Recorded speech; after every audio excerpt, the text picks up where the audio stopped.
UltraTech ने रोजगार के वादे को नहीं निभाया और वहां से सभी लोगों को निकाला गया। एथेनॉल प्लांट जो है वो नीमच जिले में एक अलग तरह की गंध फैलाता है सुबह शाम। गाँव वालों ने जो है अपनी शिकायतें ये की है कि उनके पोखर, उनके नालों में, उनके नदी में जो मछलियाँ हैं वे भी दम तोड़ रही हैं। ऐसी स्थिति में प्रशासन को कई बार ज्ञापन देने के बाद भी शिकायतों को एड्रेस नहीं किया जा रहा है। पिछले 1 महीने से जो है यहाँ पर ये आंदोलन चल रहा था, लेकिन पब्लिक के बीच पहुँचने वाले जनप्रतिनिधि जिनकी जिम्मेदारी है, जिनके वोट से वो जो है सीट पर बैठे हैं, वो उन्होंने इस समस्या को, इस इशू को एड्रेस ही नहीं किया अब तक।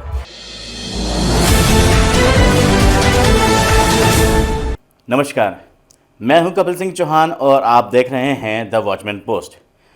हम सब जानते हैं कि मोरवन में जो टेक्सटाइल फैक्ट्री आने वाली है सुविधि रेयांस प्राइवेट लिमिटेड, उसकी आमद की वजह से एक विवाद खड़ा हुआ है। वहां पर हिंसक पथराव हुआ है।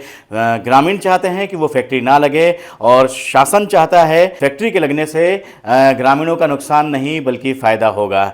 इस पूरे प्रकरण में उज्जैन MPIDC के एग्जीक्यूटिव डायरेक्टर राजेश राठौड़ हमारे साथ में हैं। स्वागत है सर राजेश जी आपका द वॉचमैन पोस्ट में। पहली बात यह है कि ऐसा प्रतीत हो रहा है कि ये 350 करोड़ का प्रोजेक्ट उलझ गया है और जो शासन की मंशा थी क्षेत्र के विकास की, वो अब शायद अधर में है।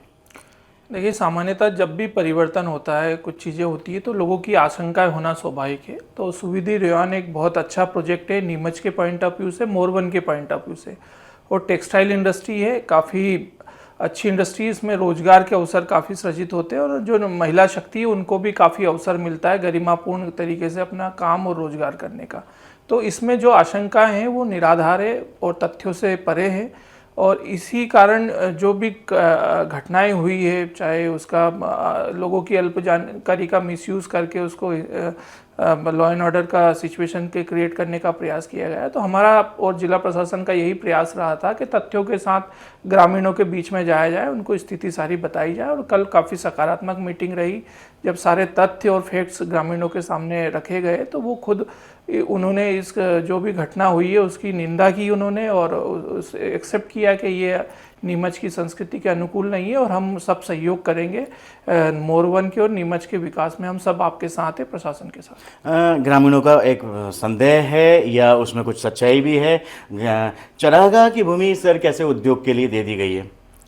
देखिए, ये भी एक मतलब अपूर्ण सत्य है। जो भी शासकीय भूमि होती है, प्राथमिकता उसी को इंडस्ट्री के लिए या अन्य आर्थिक गतिविधियों के लिए या विकास कार्यों के लिए सरकार देती है। जिला प्रशासन के द्वारा जो मोरवन में अतिरिक्त शासकीय भूमि थी जो सुटेबल थी किसी इंडस्ट्रीज़ के लिए, वो इंडस्ट्री डिपार्टमेंट को आवंटित की थी और इंडस्ट्री डिपार्टमेंट ने सुविधि रेयान जैसी बड़ी इंडस्ट्री को आमंत्रित किया कि आप मोरवन में आइए, नीमच में आइए, अपनी इंडस्ट्री लगाइए, हम पूरा सहयोग करेंगे ताकि यहाँ पे विकास कार्यों को गति दी जा सके।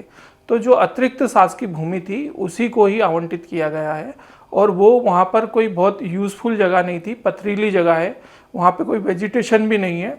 लेकिन लोगों के बीच में ये भ्रम बन गया कि सर भी ये चरनोई की ज़मीन है। अभी भी वहाँ लगभग 35 हेक्टेयर ज़मीन चरनोई की उपलब्ध है, जबकि जो शासकीय प्रावधान है उसके हिसाब से 18 हेक्टेयर ज़मीन चरनोई की होनी चाहिए। अच्छा। तो लगभग उससे 2 गुना है और लगभग 900 हेक्टेयर शासकीय भूमि उस मोरवन गांव की जो 1700 हेक्टेयर भूमि है उसमें से लगभग 900 हेक्टेयर शासकीय भूमि अभी भी वहाँ पे उपलब्ध है। तो काफ़ी कम मात्रा में एक अच्छे काम के लिए, विकास के कार्य के लिए, रोजगार के अवसर सृजित करने के उद्देश्य से ये कार्य किया गया है। तो इसमें सभी लोगों को इसकी सकारात्मकता का देखने की आवश्यकता है।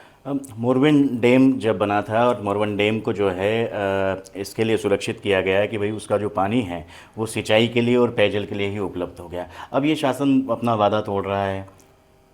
नहीं, इसमें भी हमको ये भी अपूर्ण सत्य है। निश्चित ही जो इंडस्ट्री आएगी उसके लिए पानी की आवश्यकता पड़ेगी उसको अपना संचालन करने के लिए। लेकिन लोगों ने ये मान लिया कि मोरवन डैम का पूरा पानी इंडस्ट्री ले लेगी, जबकि ऐसा नहीं है। मोरवन डैम का 0.25%, मतलब अगर हम ग्रामीण भाषा में बात करें तो 100 रुपये में से 54 के बराबर जो पानी वो इस इंडस्ट्री को पूरे साल के लिए उपयोग करना पड़ेगा। और अभी जो वहाँ पर कैपेसिटी है मोरवन डैम की वो लगभग 16.76 MCM है और लगभग 15 साढ़े 15 MCM ही अभी तक पिछले 10 सालों के रिकॉर्ड में उसका उपयोग हुआ है। अभी वहाँ जो डेड स्टॉक बचता है उसमें से भी मात्र 10% पानी डेड स्टॉक में, जो जितना आवंटन के बाद जो डेड स्टॉक बच जाता है उसमें से लेने का एस्टिमेशन किया गया था। लेकिन उसको लेकर भी अगर ग्रामीणों के भ्रम है तो उसको दूर किए जाएंगे और अन्य भी कोई विकल्प नज़दीकी उपलब्ध है, क्योंकि इतना महत्वपूर्ण और अच्छा प्रोजेक्ट आ रहा है, इससे विकास के नए द्वार खुलेंगे, तो उस पर भी विचार करने के लिए हम लोग सहमत हैं। लेकिन इतना अच्छा अवसर को हमको जाने नहीं देना चाहिए। पर्यावरण को लेके एक बड़ा संदेह है कि एक बहुत अच्छा एटमॉस्फेयर है मोरवन का और ग्रामीण उसी एटमॉस्फेयर को पसंद करते हैं। जब वहाँ से जहरीला धुआं निकलेगा, ये भी आशंका है कि जहरीले धुएं को जो है किस तरह से आप मैनेज करेंगे। हमारी जो छवि होती है किसी भी चीज़ को लेके, वो हमारे पूर्व अनुभव पर या पुराने समय में ज़्यादातर ग्रामीण क्षेत्रों में मूवी देख के या अन्य व्हाट्सएप जैसे साधनों से रहती है। आज का जो युग है तकनीक का युग है और लगातार इसमें तकनीक में सुधार होता जा रहा है और पर्यावरण को लेके ग्लोबल चिंता है और राष्ट्रीय स्तर पर भी चिंता है।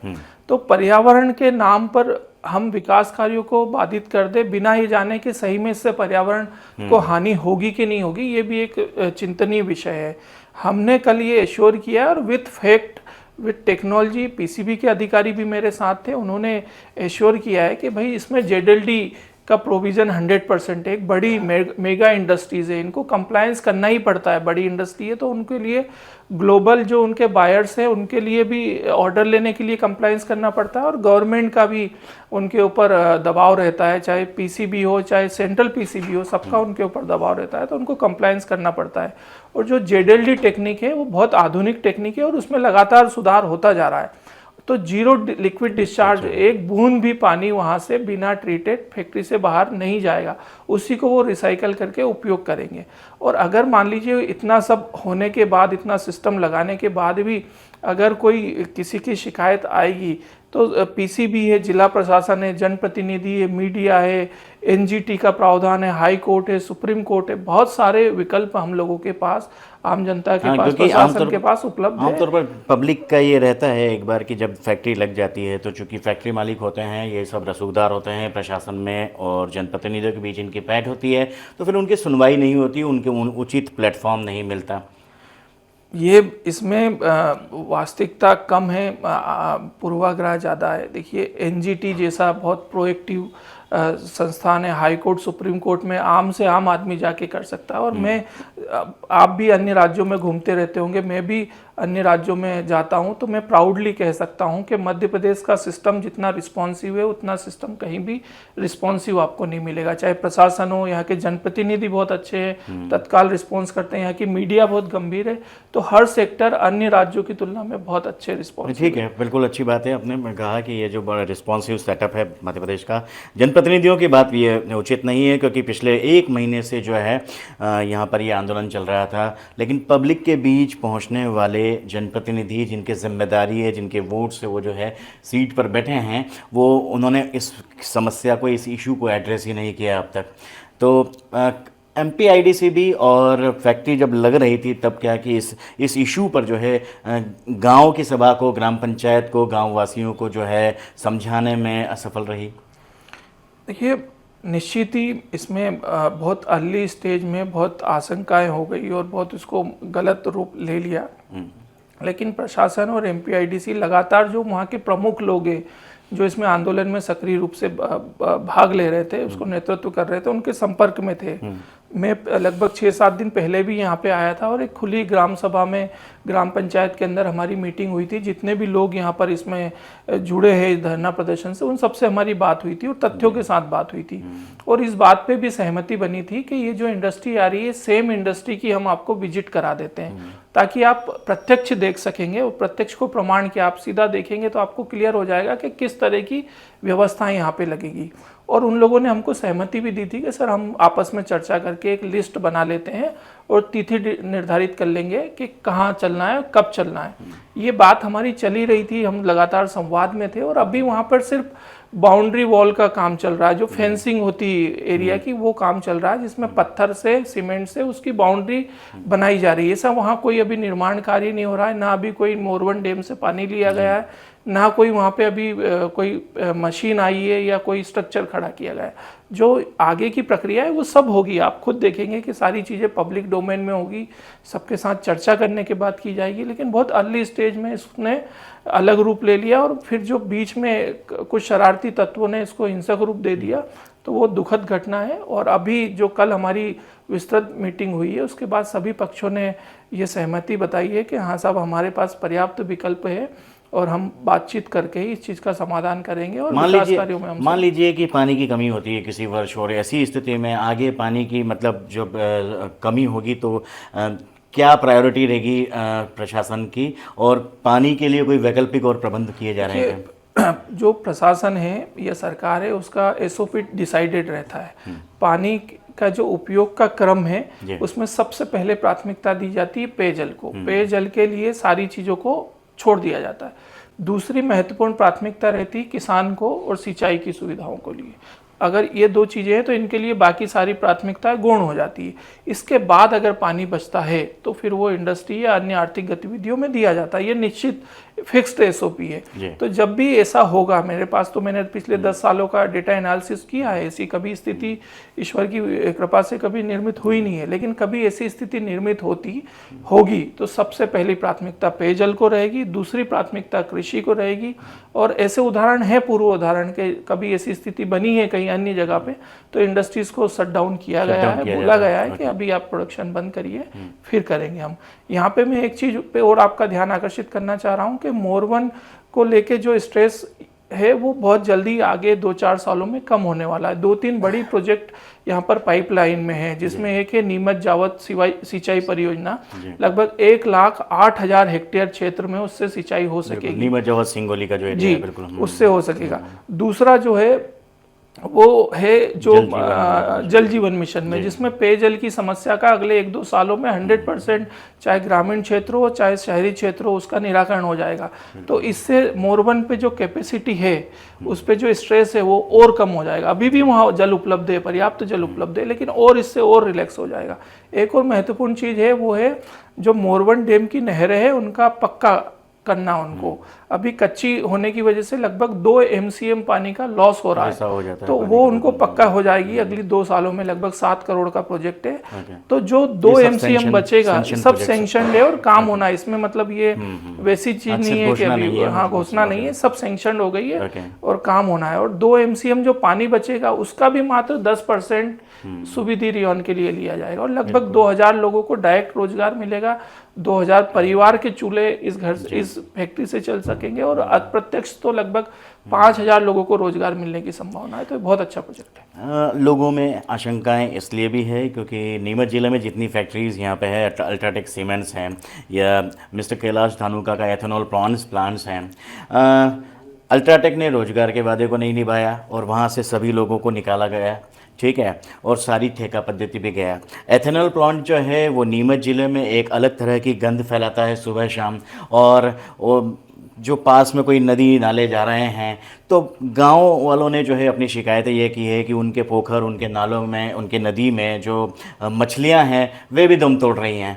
ऐसी स्थिति में प्रशासन को कई बार ज्ञापन देने के बाद भी शिकायतों को एड्रेस नहीं किया जा रहा है। तो ये शंकाएं जो है नई फैक्ट्रीज और नए उद्योगों के बीच में जो है रोड़ा बनती है, बाधा बनती है। देखिए, निश्चित ही कहीं भी अगर सिस्टम में कमी है तो उसको दुरुस्त किया जाना चाहिए। अगर ऐसी चीज़ें हो रही है तो तथ्यात्मक रूप से गंभीरतापूर्वक जांच करके ऐसी प्रैक्टिसों पे हमको लगाम लगाना चाहिए। लेकिन अवैध सामान्यीकरण करके विकास कार्यों को बाधित कर देना एक समझदार समाज की निशानी नहीं है। कहीं भी अगर ऐसी घटना हुई है इसका मतलब है कि हर इंडस्ट्री जो आने वाली वो भी ऐसी प्रैक्टिस करेगी, इसे मानना उचित नहीं है। तो जहाँ भी आप जो उदाहरण दे रहे हैं अगर उनमें कहीं भी चीज़ें ऐसी है तो उन पर निश्चित ही और सकारात्मक रूप से चिंता होने की आवश्यकता है, तो हम पे उस पर काम करना चाहिए। लेकिन मैं सकारात्मकता में बिलीव करता हूँ। हमको ये भी देखना चाहिए कि निश्चित ही आधा गिलास खाली है लेकिन आधा गिलास भरा भी है। आज धानुका की वजह से या आज विक्रम सीमेंट की वजह से बहुत सारे लोगों को रोजगार भी मिला है, यहाँ की आर्थिक गतिविधियों में तेजी भी आई है, देश को सीमेंट प्राप्त हो रहा है। एथेनॉल जैसा एक महत्वपूर्ण, जिसमें हम लोग एक्सपोर्ट को कम करना चाहते हैं, इम्पोर्ट को, ऑयल इम्पोर्ट को कम करना चाहते हैं, तो शासन की महत्वपूर्ण योजना में वो लोग योगदान भी दे रहे हैं। लेकिन अगर उनकी वजह से कोई लोगों को दिक्कतें हो रही है तो उनको सही फोरम पे रख के काम किया जाना चाहिए। मोरवन का जो मसला है, अब आज उसका स्टेटस क्या है? आपने कल वहाँ पर जाके बातचीत की थी और सभी के साथ में सहमति बनते बनते भी जो है आखिरी में ये खबरें आई कि वो वापस मसला जो है विवादित हो गया।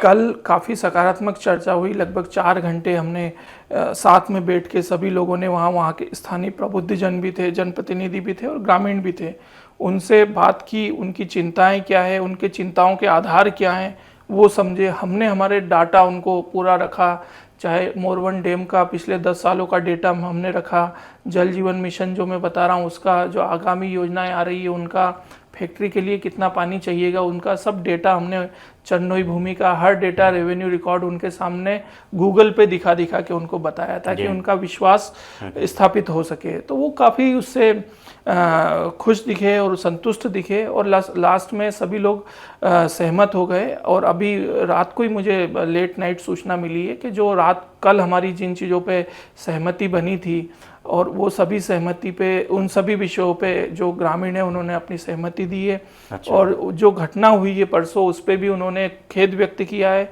और उसकी निंदा भी की है और भविष्य में ऐसी घटना ना हो इसके संबंध में उन्होंने सभी ने सामूहिक जिम्मेदारी लेते हुए आश्वस्त भी किया है कि हम विधि अनुसार ही कोई कार्रवाई करेंगे, इस तरह की घटनाएं नहीं होंगे और जो विकास कार्य है उसमें मोरवन बढ़ चढ़ के हिस्सा लेगा।